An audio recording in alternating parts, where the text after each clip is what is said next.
Bonjour. Alors, on va continuer notre aventure dans Genèse. Et puis, hier, j'étais tellement heureuse d'avoir ce moment de partage avec Soda Pop et Christine, de voir comment Dieu connectait les choses les unes aux autres. Et j'avais jamais vu ce que Soda a partagé dans la Genèse, vous savez, la croix, comme il l'a montré. Et je trouvais ça tellement beau. Vous voyez, c'est un peu ça. C'est au fond, c'est tout ça, Witanu. Cette espèce de lieu, de passerelle où les uns et les autres déposent ce qu'ils ont reçu, j'allais dire comme un cadeau, comme des cadeaux qui nous enrichissent mutuellement. Et j'avais envie de continuer dans cet esprit-là, et puis de vous proposer donc de continuer dans Genèse et de lire au chapitre 2. Alors, le chapitre 2 commence par dire, c'est très rigolo, que tout est achevé. Voilà, le ciel et la terre sont achevés, tout est fini.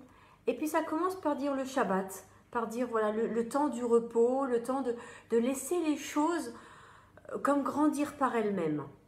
Ensuite, le chapitre 2, au verset 4, recommence. En fait, c'est comme si le commencement du chapitre 2 était au verset 4, en disant « Voici les origines des cieux et de la terre quand ils furent créés ». Et là, on a notre deuxième récit de la création. Et je vous ai dit qu'il y en avait trois, pas vrai, vous vous rappelez? Alors, est-ce que vous avez trouvé le troisième? Je ne sais pas si vous avez eu le temps de chercher. Alors, je vais vous lire où est le troisième. C'est dans Genèse 5. Attendez, il faut que je le retrouve. Voilà. Lorsque Dieu créa l'homme, il le fit à la ressemblance de Dieu. Il créa l'homme et la femme, il les bénit et il les appela du nom d'homme lorsqu'ils furent créés. Et en fait, voilà le premier récit de la création. Il faut se remettre dans le contexte. Imaginez les Hébreux qui sont déportés, qui arrivent en Babylone, à Babylone. Et c'est juste, waouh! Nabuchodonosor et le roi, c'est juste glorieux. C'est glorieux quelque part, ces jardins suspendus, ce jardin en plein milieu du désert. Voilà, ils arrivent dans ça. Et puis, ils sont toujours avec l'Exode, le Deutéronome, le Lévitique, le livre des Nombres, les prophètes, les rois, à essayer de dire, Seigneur, mais qu'est-ce que tu veux nous dire au travers de cette histoire et de toutes ces épreuves, Parce que vous savez, dans Deutéronome, il y a ce passage absolument fort, Deutéronome 6. Alors, attendez. Non, attendez, c'est pas ça. Voilà, Deutéronome 8, pardon, 8. Voilà, Dieu t'a fait pendant ces 40 années dans le désert. Souviens-toi de tout le chemin que l'Éternel, ton Dieu, t'a fait faire pendant ces 40 années dans le désert, afin de t'humilier et de t'éprouver pour savoir quelles étaient les dispositions de ton cœur et si tu garderais ou non ses commandements. Voilà. Voilà. C'est impressionnant, c'est dans le Deutéronome. Les Hébreux ont quand même, je ne sais pas moi, cette incroyable foi de dire que Dieu les humilie et les éprouve, t'humilier et t'éprouver pour savoir si tu garderais ses commandements. Voilà. Alors, est-ce que votre vie est difficile? En tout cas, la mienne, elle l'est. Plus ou moins difficile, ça dépend des périodes. Et chaque fois, je me dis, Seigneur, je veux garder tes commandements, je ne te lâcherai pas la main, je veux rester avec toi. Parce que finalement, chaque fois, l'épreuve se situe à cet endroit-là. Est-ce que tu continues avec moi? Et c'est toute l'histoire d'Abraham. D'étape en étape, c'est comme si Dieu reposait la question, est-ce que tu veux continuer? Et au fond, d'étape en étape, Dieu repose la question de l'alliance. Est-ce que tu veux toujours faire alliance avec moi? Vous savez, c'est le renouvellement de l'alliance. Dieu dit, et si on va jusqu'à là, tu continues? Et si on va jusqu'à là, tu continues? Rappelez-vous, quand les Hébreux sortent d'Égypte, après avoir tourné 40 ans dans le désert, ils arrivent en Canaan devant le fleuve. Et il faut entrer dans l'eau jusqu'à presque se noyer. Est-ce que tu continues? Et à tout moment, on peut dire à Dieu, Seigneur, non, j'arrête. Et il n'y a pas de condamnation. Il y aura toujours sa grâce et son incommensurable amour qu'on ne peut pas mesurer. Vous voyez? Il n'y aura pas de condamnation. Mais, j'aimerais nous encourager à persévérer et à continuer.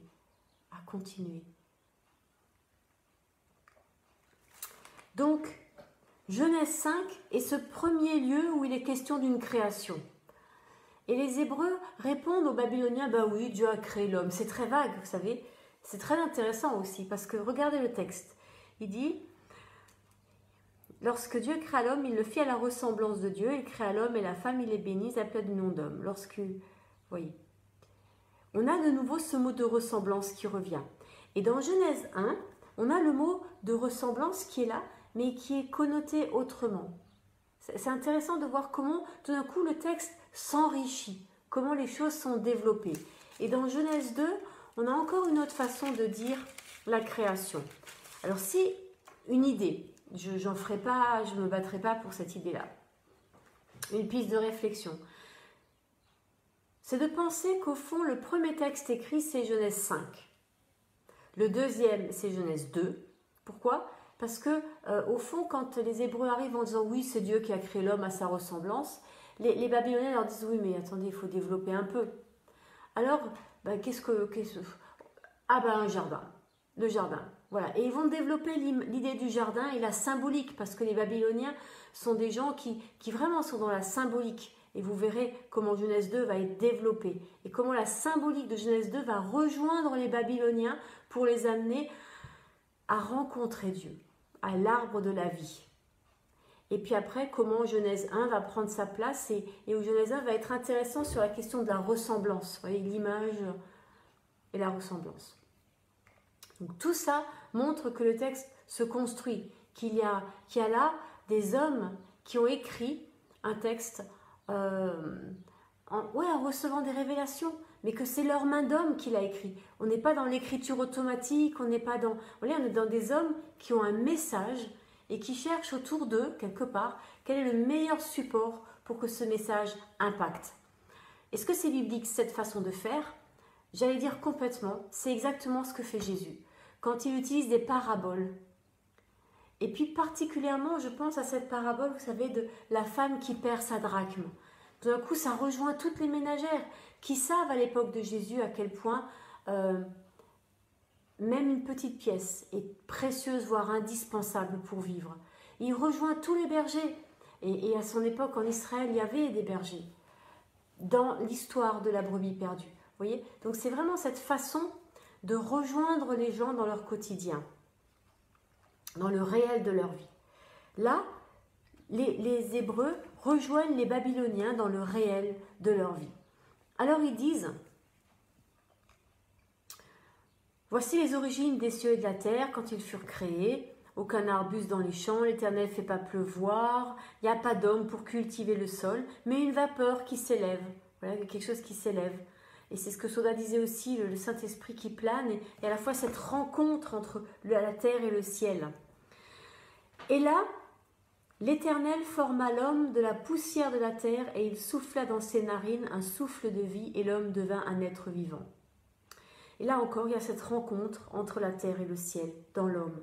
Il y a la poussière, d'où on vient, et puis le souffle de Dieu. Ce souffle qu'on ne peut pas donner à la naissance. Quand un bébé sort du ventre de sa maman, eh bien, s'il n'y a pas quelque chose qui fait que l'enfant fait ce premier souffle, il est mort. Mais ce premier souffle, parfois on peut le provoquer par l'intercession. Et dans ces cas-là, l'intercession du médecin, elle consiste à mettre l'enfant à l'envers et lui tapoter pour que les poumons s'ouvrent, pour que le souffle vienne. Vous voyez, c'est rigolo parfois comme le Seigneur permet des choses. Donc l'homme devient un être vivant. Et là, on rentre dans autre chose. On a bien le même mot qui apparaît, à savoir Adam, qui vient de la terre. Mais le fait que le souffle vienne, tout d'un coup, dans la suite du texte, on ne parlera plus de Zarar Venekava, mâle et femelle, ce qui est le terme utilisé en Genèse 1. On va parler d'Adam et Ève. Voilà. L'homme naît à lui-même dans la relation avec Dieu. Ce souffle qui vient, tout d'un coup, je deviens un homme ou une femme, selon le cœur de Dieu. Et ça, ce processus de grandir et d'être selon le cœur de Dieu va être finalement quelque chose qui va cheminer en nous toute la vie. On est tout le temps en processus. Puis, au verset 8, il continue en disant « Dieu plante un jardin en Éden du côté de l'Orient où il met l'homme qu'il avait formé. » Le mot pour dire « formé », est différent dans Genèse 2 que dans Genèse 1. Dans Genèse 1, Dieu fait l'homme. C'est le même mot qui est utilisé pour l'homme que pour les animaux. Là, Dieu le forme. Et le mot former veut aussi dire établir et structurer. J'ai trouvé ça intéressant de m'arrêter sur la question de la structure, comme si l'homme disait, mais c'est pas par hasard si vous êtes, j'allais dire, corps et esprit et l'âme. Vous voyez, ce lieu de jonction qui est l'âme. Et le texte biblique va dire cette trilogie, j'allais dire, dans cette trinité autrement. Parce qu'il y a la trinité qui relève de Dieu, mais il y a nous aussi, on relève de quelque chose de trinitaire. Corps, âme et esprit. Et puis là, dans la parole, plein de choses sont trinitaires. Dans la création, ce qui est trinitaire, c'est que pour que le monde existe, il faut qu'en même temps, en Genèse 1, soit créé le temps, l'espace et la matière. S'il n'y a pas le temps, l'espace ou la matière, il n'y a pas de vie finalement, mais Dieu n'est ni dans le temps, ni dans l'espace, ni dans la matière. C'est des notions importantes. Donc, Dieu fait pousser du sol des arbres de toute espèce, agréables à voir, bons à manger. Voilà, on est dans l'idée du jardin. Et l'arbre de la vie au milieu du jardin. Alors, il faut s'imaginer notre arbre de la vie là, au milieu du jardin. Et le texte va dire, et il plante à côté l'arbre de la connaissance du bien et du mal. Alors, il faut s'imaginer, on va prendre quelque chose de très différent, qu'à côté, il y a l'arbre de la connaissance du bien et du mal. Mais l'arbre de la vie est au milieu. Donc le à côté signifie que l'arbre de la connaissance du bien et du mal n'est pas au milieu. Il n'est pas loin, mais il n'est pas au milieu. Le milieu est déjà occupé. Vous voyez? Donc, au milieu, l'arbre de la vie. Et puis, c'est comme si l'histoire s'arrêtait, un peu en suspens, et le texte passe à autre chose. Et ce autre chose est essentiel. Parce que ce autre chose nous dit, voilà, il y a l'arbre de la vie et l'arbre de la connaissance du bien et du mal. Et là, c'est important, parce qu'il ne s'agit pas de l'arbre de la connaissance, ce n'est pas toute connaissance, c'est la connaissance du bien et du mal. C'est bien spécifié.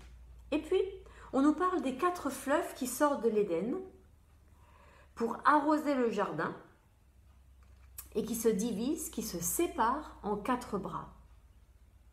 Donc, on a un fleuve qui sort de l'Éden, comme s'il y avait un lieu dans l'Éden, j'ai envie de le lier au trône, vous savez, dans Ézéchiel, où le fleuve sort du coul du trône. Et de dire, mais au fond, ce lieu en Éden, est-ce que ce n'est pas aussi le lieu du trône et de la rencontre avec Dieu? Et clairement, Éden est un jardin où Dieu vient se promener pour rencontrer l'homme. Donc je me dis que Éden, le jardin d'Éden, on peut faire un lien entre le jardin d'Éden et le temple, qui est la présence même de Dieu. Je laisse cheminer cette idée en chacun et chacune d'entre nous. Voilà, ce lieu où Dieu est pleinement présent, et de là sort un fleuve qui se sépare, attention au mot divisé, qui se sépare en 4 bras.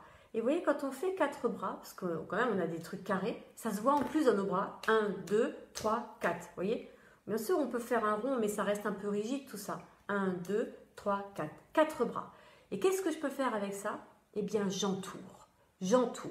C'est comme si le jardin d'Éden, finalement, était délimité. Il y a un espace quelque part clos. Il y a une limite.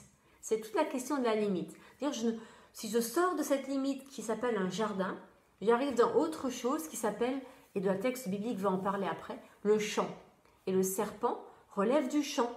Le serpent n'est pas, alors étrangement il est dans le jardin, mais le texte va dire le serpent était un animal des champs.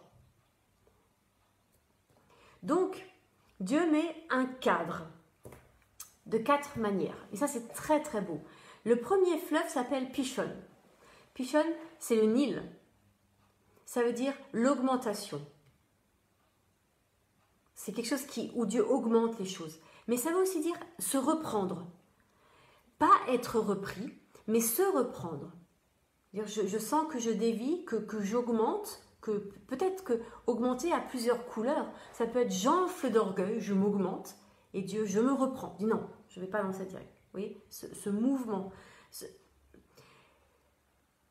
C'est aussi de là que vient l'or pur et le bdellium, qui est une gomme d'un résineux. Vous voyez? Ce qui est intéressant avec cette racine, c'est que ça veut aussi dire blanchir. C'est quelque chose qui blanchit, qui rend pâle, qui purifie. Alors ça, c'est vraiment très fort de penser que l'Égypte, parce que le Pishon, c'est le Nil, représente le Nil, est ce lieu qui me purifie, qui me rend blanc. Pas dans le sens de être blanc, pur comme par le sang de Jésus. Vous voyez, cette blancheur que Jésus va aussi avoir lors de la transfiguration, mais c'est en Égypte. C'est dans l'épreuve. C'est dans l'épreuve. Ça nous ramène à ce que je disais tout à l'heure, et je veux le relire, Deutéronome, quand Dieu dit « Souviens-toi de tout le chemin que l'Éternel ton Dieu t'a fait faire pendant ces 40 années dans le désert, afin de t'humilier et de t'éprouver pour savoir quelles étaient les dispositions de ton cœur et si tu garderais ou non ses commandements. » Voilà. Dieu nous humilie, nous éprouve pour savoir si on va garder ses commandements ou pas, si on va redire notre choix. Et là, c'est en Égypte que ça se passe. C'est au cœur même de l'épreuve. Vous savez, c'est pas quand tout va bien que Dieu vient pour nous dire... Non, c'est quand tout va mal. C'est vraiment j'allais dire au fond du trou que le Seigneur vient et dire, est-ce que tu continues? Est-ce que tu continues à marcher avec moi? Est-ce que tu me choisis? Est-ce que tu me redis oui ou pas? Tu peux t'arrêter. Tu peux t'arrêter. Je t'aimerai toujours, dit le Seigneur. Tu peux t'arrêter. Ou alors tu peux continuer l'aventure. Et Dieu bénira. Mais vous voyez, ce que j'ai envie de dire, c'est comme si le Seigneur nous disait, tu peux choisir de te contenter des miettes. Il y aura toujours des miettes, de ma grâce, de ma bonté. Mais tu peux aussi choisir de manger à la table du roi. Et de choisir, j'allais dire l'onction, la sainteté et la gloire. Il n'y a pas de mauvais choix. C'est juste de dire, Seigneur, je ne peux pas. Et Dieu est bon. Dis, ben, c'est pas grave, je t'aime et je t'aimerai toujours. Mais ce choix-là, il nous appartient. Et c'est en Égypte qu'on le fait, nulle part ailleurs. C'est pas quand tout va bien. Vous savez, finalement, quand tout va bien, c'est facile de dire, je te suivrai au bout du monde. C'est quand tout va mal qu'il faut pouvoir dire, Seigneur, je te suivrai au bout du monde. Et c'est bien ce que Jésus dit à Gethsémane, encore un jardin. Vous voyez, quand Jésus dit, mais est-ce que tu peux pas éloigner cette coupe de moi? C'est comme s'il disait, Seigneur, il y a bien un plan B, tu as prévu un plan B, je ne suis pas obligée d'y passer à cette histoire de la croix et tout ça. Et Dieu envoie un ange pour le fortifier. L'épreuve ne lui sera pas épargnée, il sera juste fortifié. Et le texte, le fleuve, la Pishon, augmentation. Dieu augmente le courage pour que notre or soit purifié et blanchi. Voilà. Deuxième fleuve, c'est le Gihon, qui pareil, lui, il vient d'Éthiopie. Quelque chose de noir, de brûlé par le soleil. C'est ce côté concret des choses. Hein.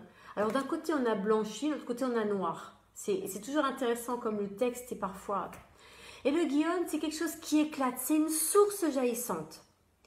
C'est aussi la source, qui est une source près de Jérusalem, où Salomon a été oint et proclamé roi. Voilà. On est purifié, on est blanchi, pour être amené à cette source-là, le Gihon, pour être proclamé et oint roi.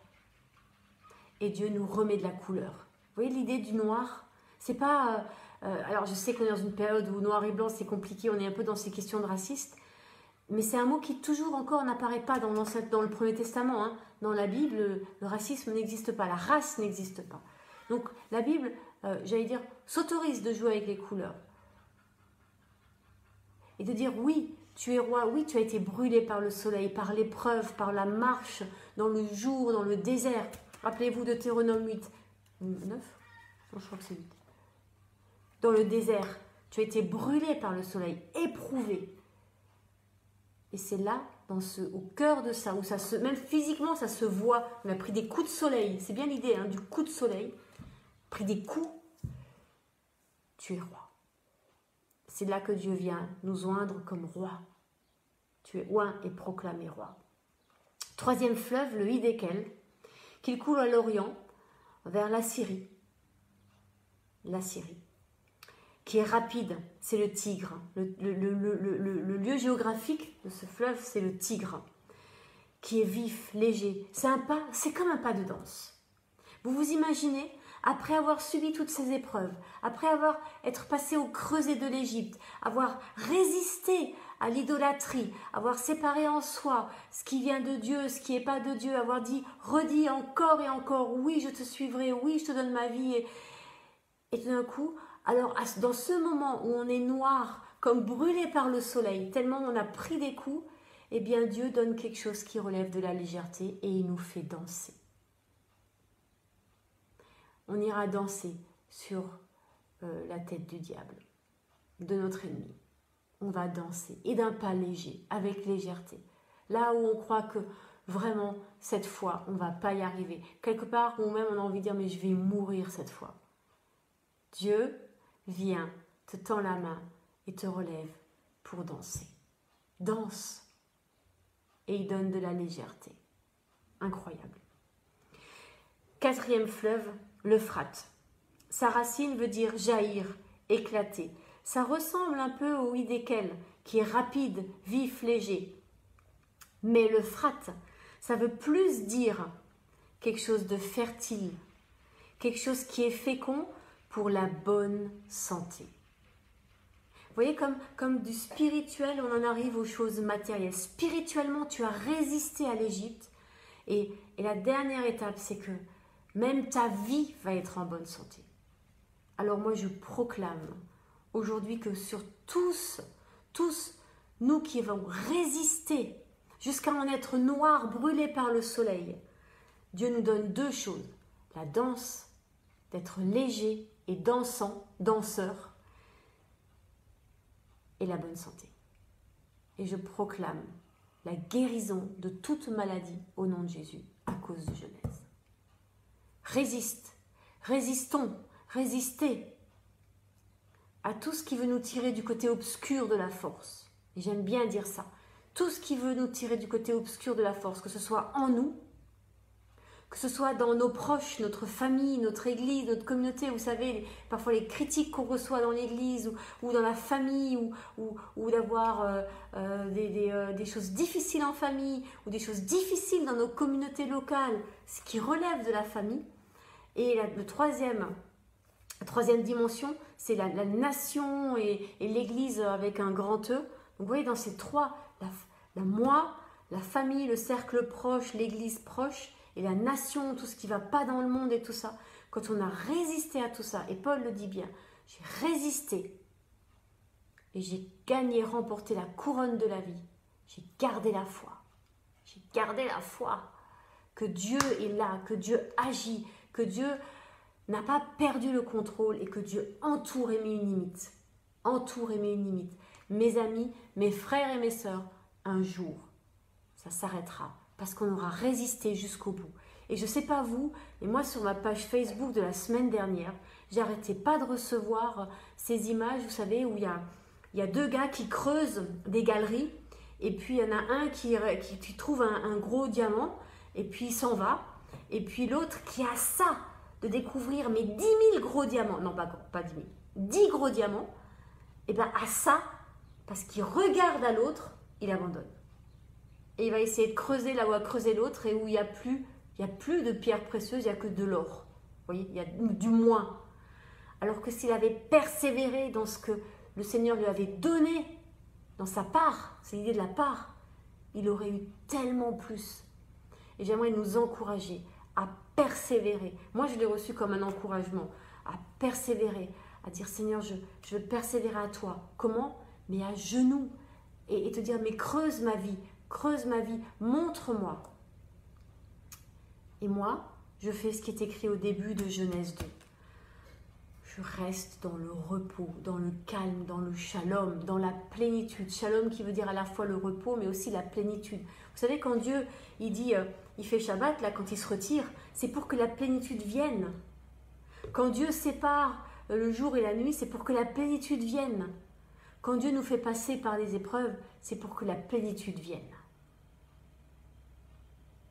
Alors maintenant, reposez-vous. Ne faites plus rien. Attendez-vous au Seigneur. Il vient avec sa plénitude. Et ce n'est pas juste un diamant ou un rubis que vous allez découvrir ou recevoir. Si vous persévérez jusqu'au bout, c'est des dizaines. C'est toute, c'est la table du roi. Imaginez la profusion de nourriture sur la table du roi. Et vous voulez vous contenter des miettes? Sérieusement? Non, sérieux. Vous n'êtes pas sérieux là? Non. Non, définitivement pas. On va laisser les miettes aux petits chiens. Et nous, qui sommes des enfants, des fils et des filles du roi des rois, qui sommes couronnés, parce qu'une des sources, le Gihon, elle jaillit près de Jérusalem, Yerushalayim, qui est la jonction entre les choses de la terre et les choses du ciel qui se rencontrent, et il y a enfin cet équilibre. Là, on est couronné. Et oint est proclamé roi. Et le premier lieu où on règne, c'est nos vies, c'est nos pensées. Soyons rois. Mais pour ça, il faut survivre à l'Égypte. Résister. Résister au diable et il fuira loin de vous. Résister. Résister comment? Cette parole. Ne la brandissez pas fermée. Il paraît qu'il y en a qui font. Ouvrez-la. Lisez-la. Mangez-la. Qu'elle soit en vous. Et j'aimerais juste qu'on s'arrête sur cette idée des 4 fleuves. 1, 2, 3, 4 qui nous entourent. Oui, c'est une limite. Mais il y a tellement d'espace dans cette limite. Il y a tellement de choses à vivre, à découvrir, à faire fleurir. Acceptons que Dieu nous entoure de son amour et que dans son amour, il nous demande de rester et de vivre dans notre jardin. Il est à lui, mais il nous l'a donné. Rappelez-vous, dominer, ça veut dire faites fleurir. Faites fleurir vos vies. Résistez à l'Égypte. Résistez à l'Égypte. Pour manger à table du roi. C'est ça l'objectif. Au nom de Jésus Yeshua. Amen. Soyez bénis. À demain.